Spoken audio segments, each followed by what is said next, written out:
warahmatullahi wabarakatuh. Assalamualaikum warahmatullahi wabarakatuh. Waalaikumsalam warahmatullahi wabarakatuh. Apa kabar? Hati senang? Alhamdulillah fi kulli hal wa ala kulli hal. Begitu Rasulullah mengajarkan.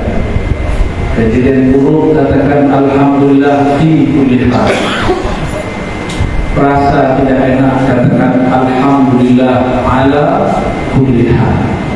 Tetap alhamdulillah. Apa arti alhamdulillah?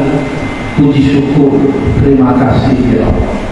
Pasti ada rahasia dari apapun yang kita rasakan. Belum pulang ke rumah? Belum. Saya juga belum. Saya juga belum. Sama-sama tergadai di dunia.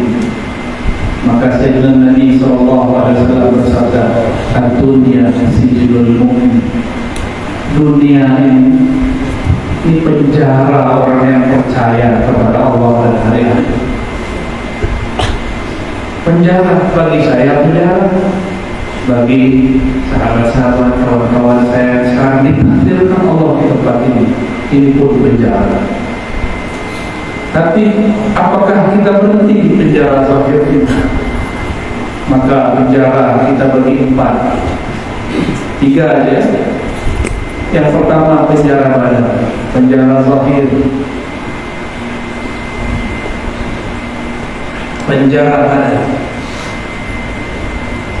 dan kebenaran detik ini, jam ini, hari ini, saudara-saudara, bapak-bapak masih ditakdirkan di penjara badan. Penjara badan ini tidak akan menghalangi pikiran. Maka jangan kalah akal ini oleh badan ini. Jangan suntuk, jangan stres karena urusan badan. Akal tergadaikan. Akal kita punya ruang sendiri, dia punya alam sendiri, dia punya ranah sendiri, dia punya medan sendiri. Maka jangan mau tersiksa oleh tubuh yang terbatas. Saya dulu belajar memenjarakan badan saya 40 hari 40 malam, tidak makan hewan yang bernyawa. Ya, hewan bernyawa mungkin dimakan, nggak mungkin makan kambing hidup kan? Pastinya makan kambing. Nggak makan daging, nggak makan ikan 40 hari. Sampai kemudian sanggup mengalahkan badan mau ngantuk dilawan, tetap sebut nama Allah, qumil laila illa qalila. Wahai yang muslimun, bangun malam hari. Maka mumpung masih di sini, berkhalwatlah, menyepilah dengan Allah. Mumpung masih di sini, nanti bapak keluar nggak bisa. Ini yang disebut alhamdulillah ala kulli hal. Puji syukur kepada Engkau ya Allah di setiap hal. Zikir di sini, zikir di masjid, zikir di rumah sama. Bedanya di sini kita terputus dari urusan-urusan duniawi. Inilah cara cepat menuju Allah Subhanahu wa Ta'ala. Kenapa sholat tidak bisa khusyuk? Sholat ada di sini, akal di rumah. Badan di sini sujud, ruku, tapi perasaan tidak di sini. Jangan terpenjara hanya oleh badan. Ya, biarkan badan ini terbatas oleh luka, besi, juja, terserah itu. Tapi akal kita tidak boleh hilang, apapun masalahnya. Akal bahasa Arab artinya pengikat. Qaid, iqal, yang mengikat kesadaran manusia, yang membuat kita nggak ketawa-ketawa sendiri, nggak nangis-nangis sendiri. Kalau akal ini lepas, koinnya lepas, terlepas, maka orang akan tertawa tanpa diajak senyum, ngomong tanpa diajak ngomong. Jangan sampai terjadi. Berarti akalnya kalah oleh badannya. Akalnya kalah oleh. Kalau itu nggak perlu di sini, di luar sana banyak.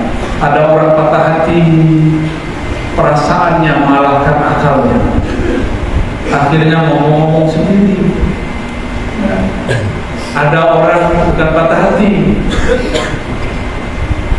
tidak lolos nyalon jadi calon legislatif.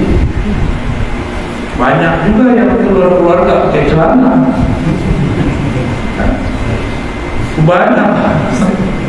Habis kemarin banyak yang begitu.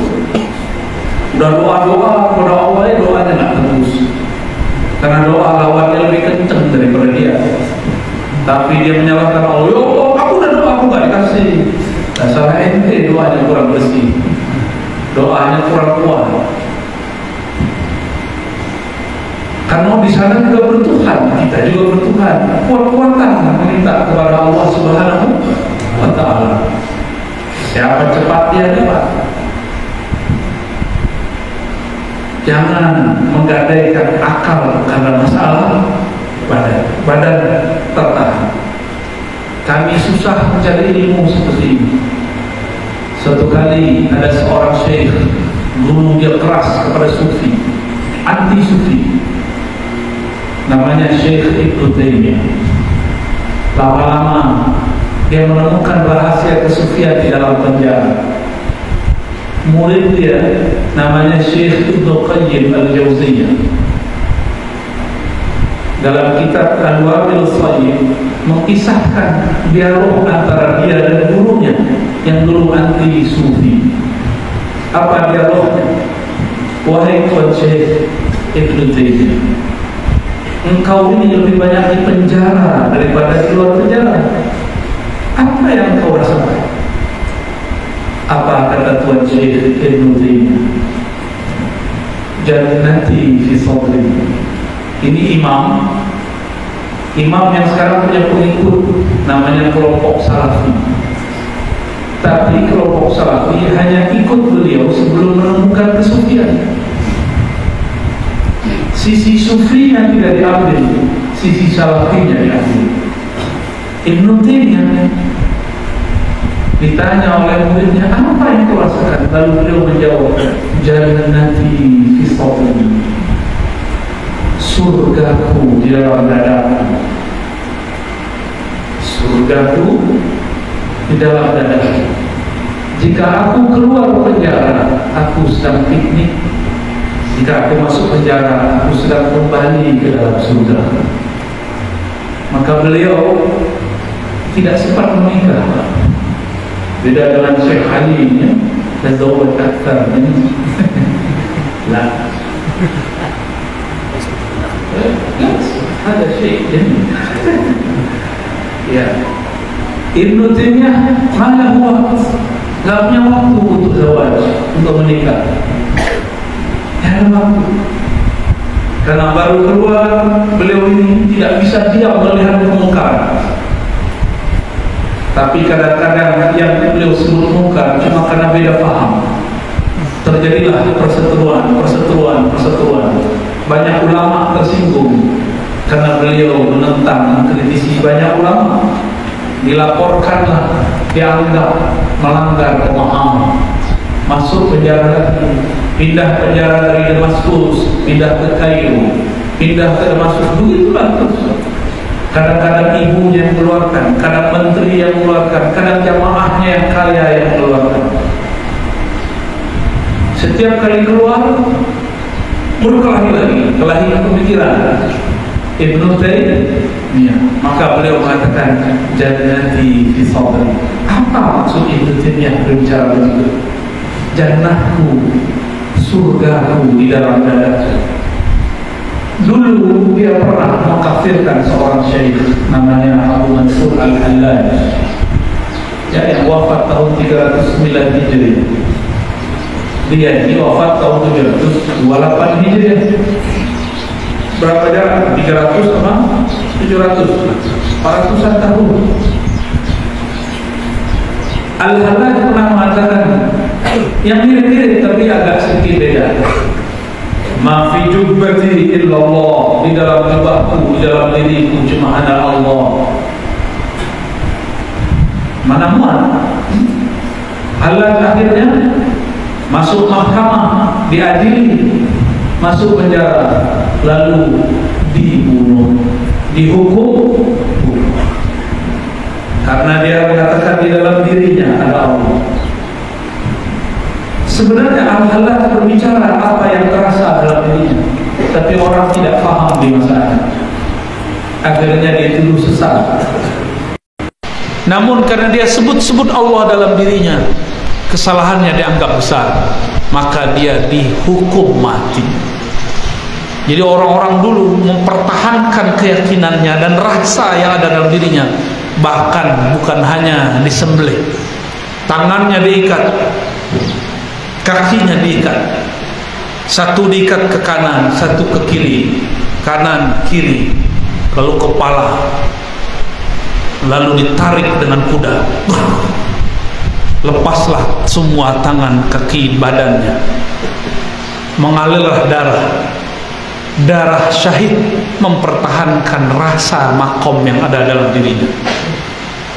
Itu Al-Hallaj. Kata Imam Ghazali, seandainya aku jadi hakim di zaman itu, aku tidak akan salahkan Al-Hallaj, aku bebaskan Al-Hallaj. Cuma hakim saat itu tidak mengerti persoalan Al-Hallaj. Lain dengan Ibnu Taimiyah, untung dia tidak bilang di dalam dadanya ada Allah, dia cuma mengatakan di dalam dadanya ada surga. Tapi mirip tak? Mirip. Kalau kita pernah bersyair, gimana syairnya? Ma fil qalbi ghairullah itu. Hasbi Rabbi Jalla Allah, ma fi qalbi ghairullah, Nur Muhammad sallallahu la ilaha illallah. Saya aslinya nggak hafal itu, tapi sampai di sini ada yang hafal mungkin ya, kepantul ke kolbu saya kan. Ini pertama kali saya pakai mic baca ini, kerjaan Amihud itu ya. Antum bersyukur, terima kasih ke Amihud, kami bisa kesini ya, syukran Amihud. Ma fi qalbi ghairullah, tidak ada salahnya. Kenapa ini jadi syair tidak dihukum seperti Al-Hallaj, tapi Al-Hallaj dihukum? Karena zaman itu orang belum faham. Ibnu Taimiyah juga sama, fatwa dia tidak dipahami di masanya, atau terlalu berani di masanya, atau dia mengkritisi sesuatu yang sudah mapan, yang kalau dikritisi melanggar, menyinggung.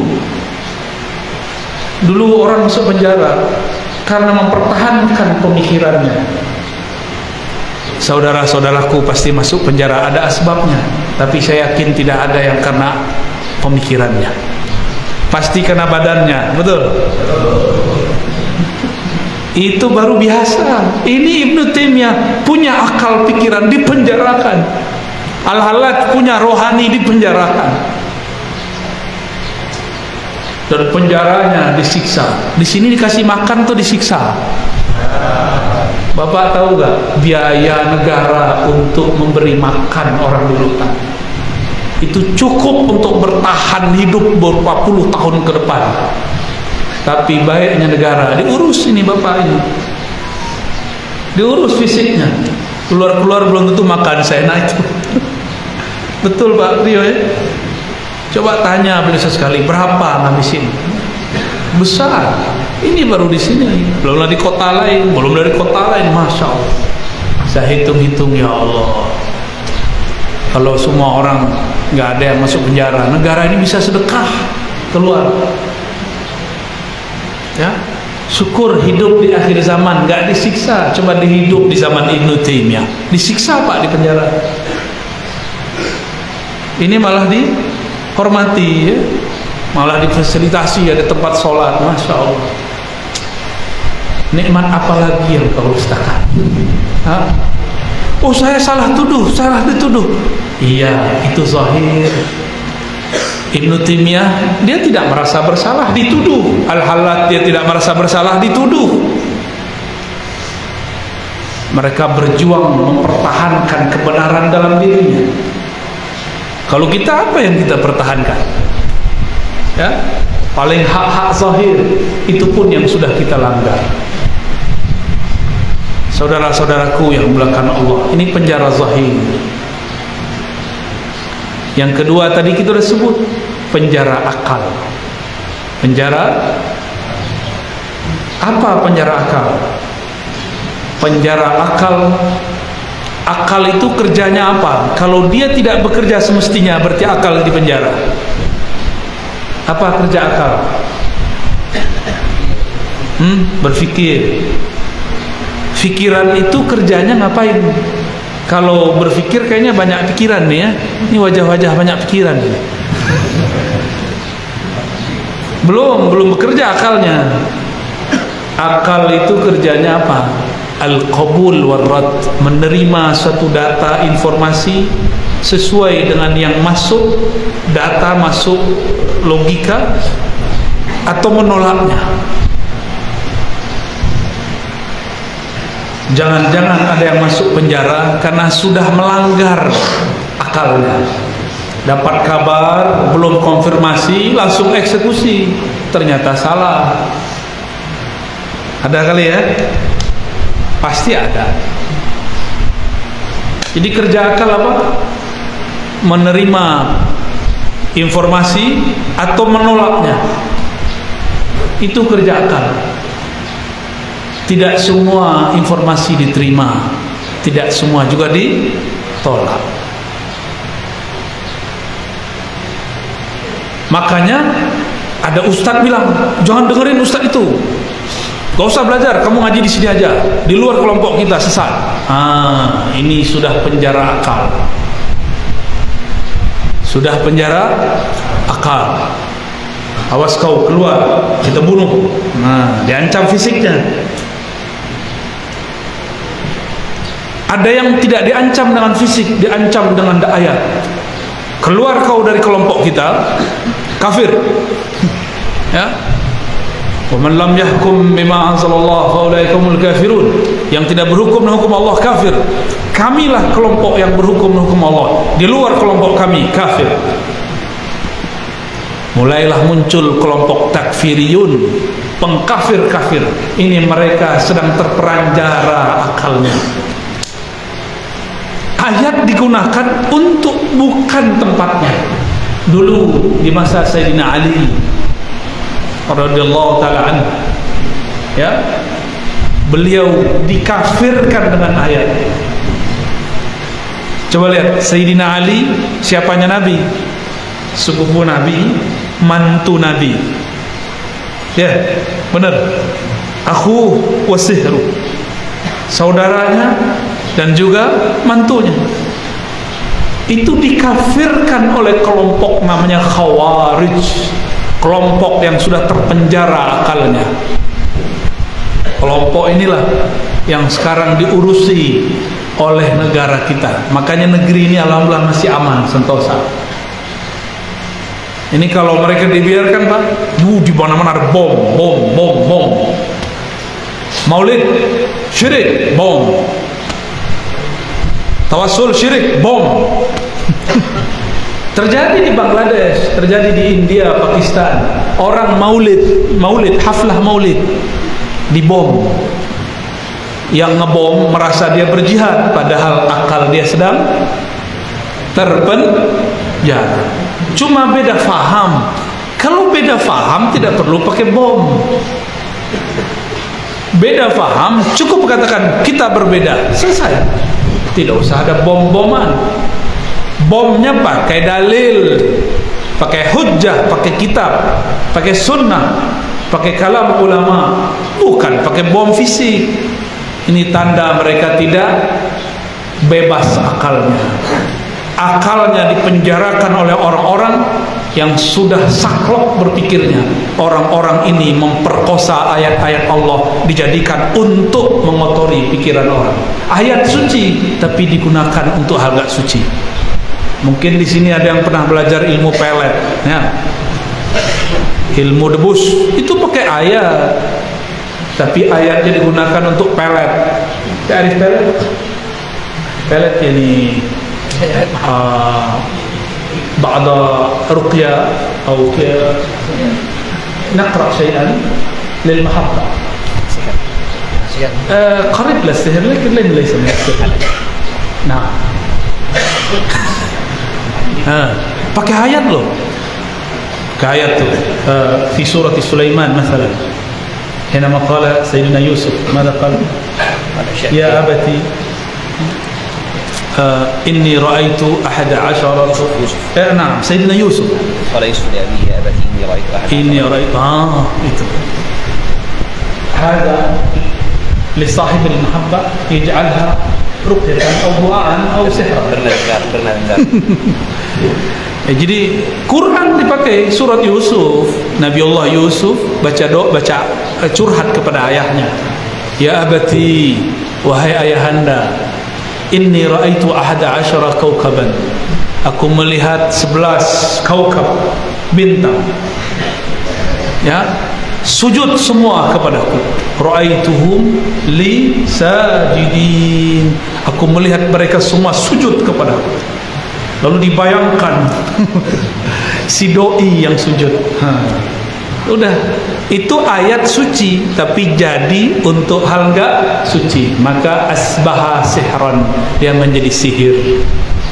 Walaupun tadinya doa tapi berubah menjadi sihir. Kecuali mau melamar, mau khitbah boleh Pak, berarti serius. Ini bukan mau dinikahi, bukan mau dikhitbah. Baca-baca pelet, nanti orangnya stres gimana? Ditinggal ya. Jangan coba-coba. Jadi ayat suci bisa digunakan untuk hal yang tidak suci. Begitu juga untuk bab akal. Orang sering gunakan hujjah Quran, hujjah sunnah untuk hal-hal mengkafirkan orang lain, menyalahkan orang lain. Saya berharap tempat ini steril dari itu, ya. Amin ya Rabbal. Jika ada yang ahli zikir, pernah belajar zikir kolbu dulu, ajarkan temannya satu-satu. Ya, siapa yang mau diajar, ajarkan. Coba rasakan ketenangan luar biasa. Ibnu Taimiyah tadi ngomong apa? Jannati fi sadri. Surgaku di dalam dadaku. Di surga enak? Enak. Apa isi surga? Surga itu buah dari zikrullah. Ibnu Taimiyah sibuk, sangat sibuk, syughul, sangat sibuk. Ketika beliau masuk penjara, beliau bisa khatam Quran 80 kali. 80 khatmah fi sijn. 80 kali khatam di dalam penjara. Maka Ibnu Taimiyah menganggap kalau masuk penjara, masuk ke dalam taman-taman surga. Itu Ibnu Taimiyah rahmatullah alaihi, ya. Maka saya berharap, ya, saudara-saudaraku semua pasti dulu pernah belajar zikir di kampungnya. Di sini banyak-banyak amal.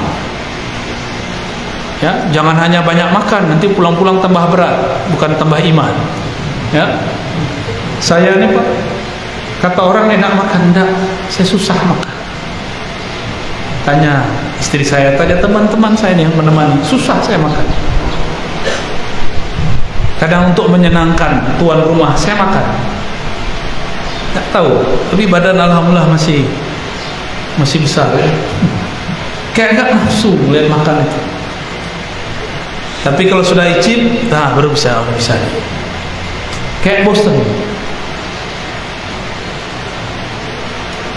Saya pengen makanan yang lebih nikmat, tapi tidak boleh dirasakan di dunia.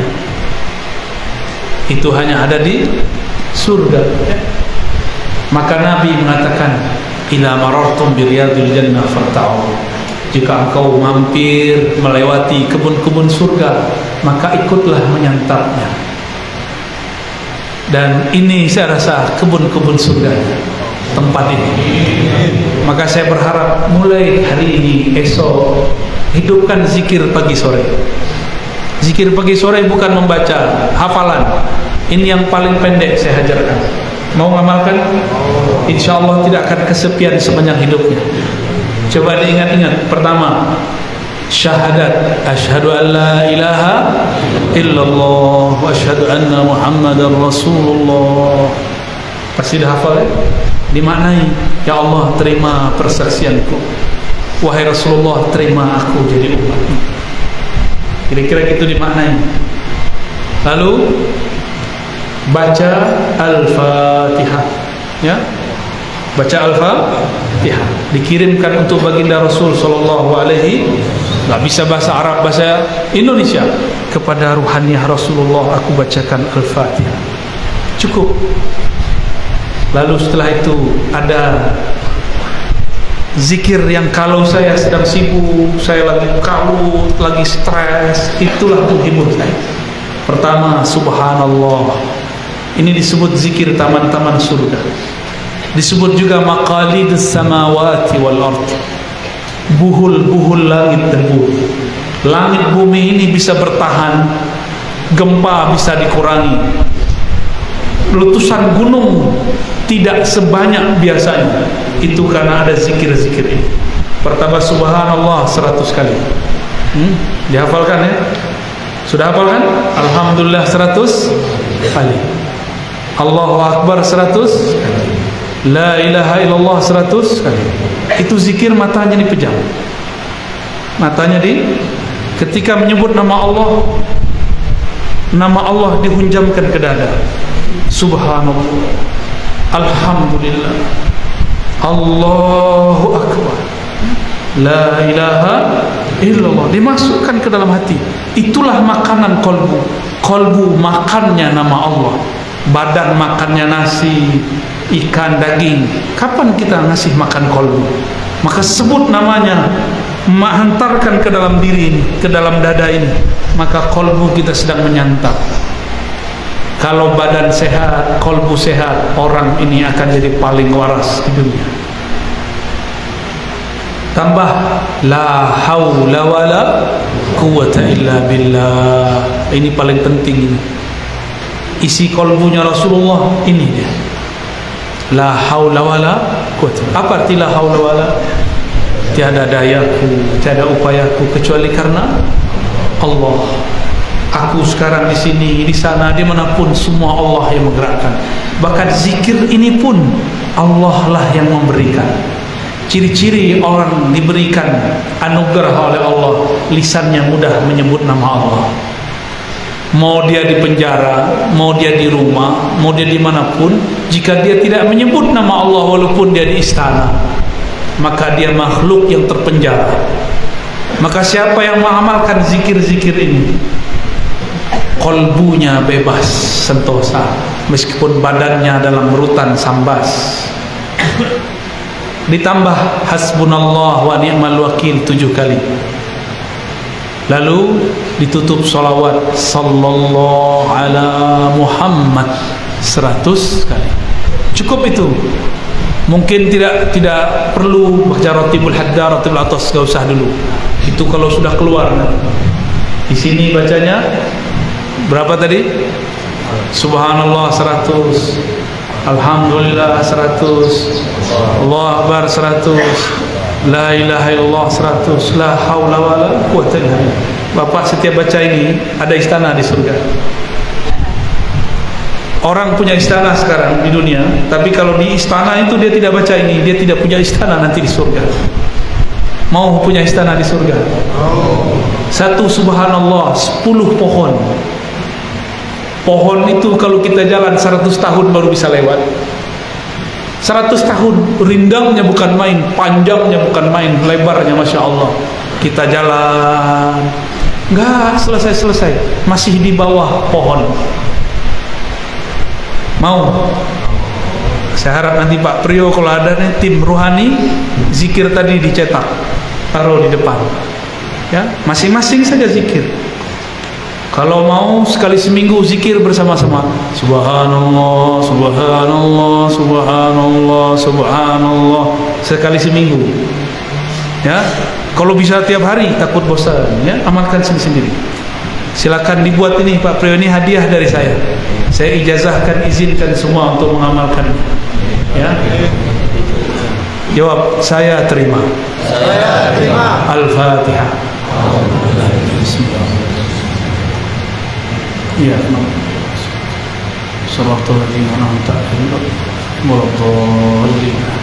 bagian akhir yang mau saya sampaikan. Jika tubuh dilatih, maka dia kuat. Jika akal dilatih, dia cerdas. Jika kolbu dilatih, dia merdeka. Jika ruh dilatih, dia menjadi wali Allah. Siapa tahu ada yang jadi wali Allah di sini. Amin ya rabbal alamin. Barangkali itu Pak Priyo, singkat padat ya. Alhamdulillah. Mari kita doa. Coba pegang dadanya semua. Pegang dadanya, pejam matanya. Ikuti saya. Asyhadu an la ilaha illallah. Ikuti dengan lisan yang lembut. Ya Allah, terima persaksian kami. Terima kami sebagai hamba Engkau. Terima kami dalam menyembah Engkau. La ilaha illallah. Tiada yang berhak disembah kecuali Engkau. Wa asyhadu anna Muhammadar Rasulullah. Sama-sama. Wa asyhadu anna Muhammadar Rasulullah. Wahai baginda Rasulullah, wahai ayahanda ruhani kami, ya aba arwahina, wahai ayahanda ruhani kami, terimalah kami sebagai anak-anakmu, sebagai umatmu, berilah syafaat kami, bantulah kami dunia dan akhirat. Al-Fatihah. Ya Allah.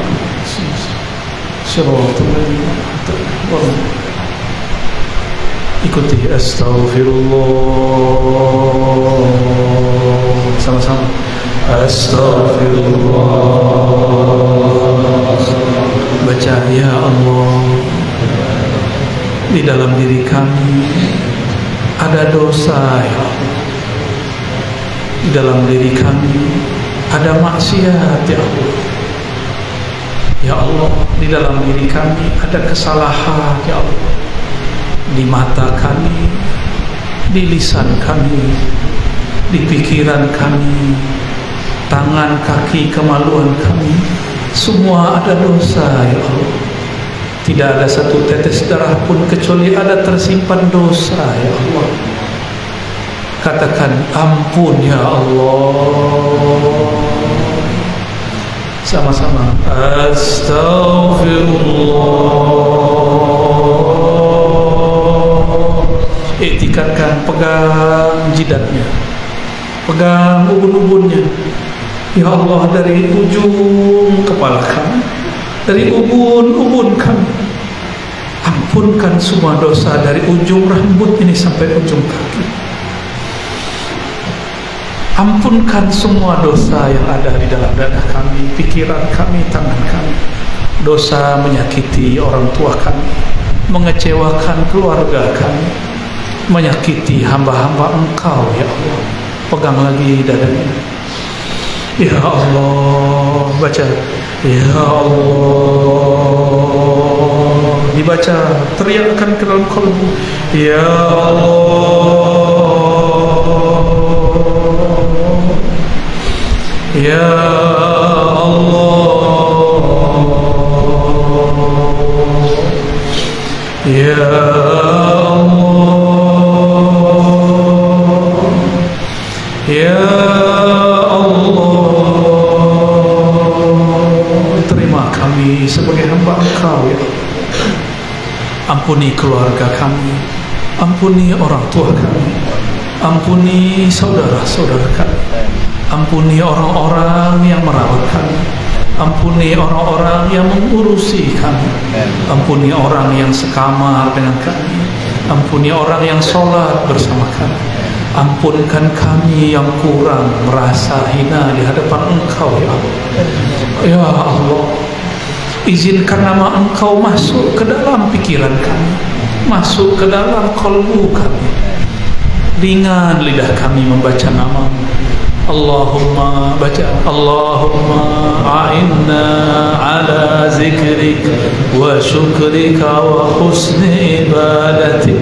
Ya Allah, nama-Mu sangat berat ya Allah, bahkan beratnya lebih berat daripada langit dan bumi. Jika diturunkan kepada gunung-gunung hancur ya Allah, gunung pun melebur lembut ya Allah. Tapi nama Engkau kami sebut dalam kalbu kami. Kalbu ini masih keras ya Allah, lebih keras dari bebatuan di gunungan ya Allah. Ampunkan keras hati ini ya Allah. Ampunkan keras hati kami ya Allah. Ampunkan kami ya Allah, dosa yang kami sadari, dosa yang kami tidak sadari. Hidupkan kami dalam nama-Mu ya Allah. Wafatkan kami dengan nama-Mu ya Allah, dan bangkitkan kami di padang mahsyar dengan nama-Mu ya Allah. Wajirna minan nar, bebaskan kami dari neraka dengan nama-Mu ya Allah. Masukkan kami ke dalam surga Firdaus-Mu dengan nama-Mu ya Allah. Birahmatika ya arhamar rahimin farhamna. Rabbana atina fid dunya hasanah wa fil akhirati hasanah wa qina adzabannar. Sallallahu ala sayyidina Muhammad walhamdulillahi rabbil alamin. Mohon maaf niatkan dekat kami dari sahabat saya juga Syekh Ali. Semoga kita semua diridai oleh Allah Subhanahu wa taala. Assalamualaikum warahmatullahi wabarakatuh.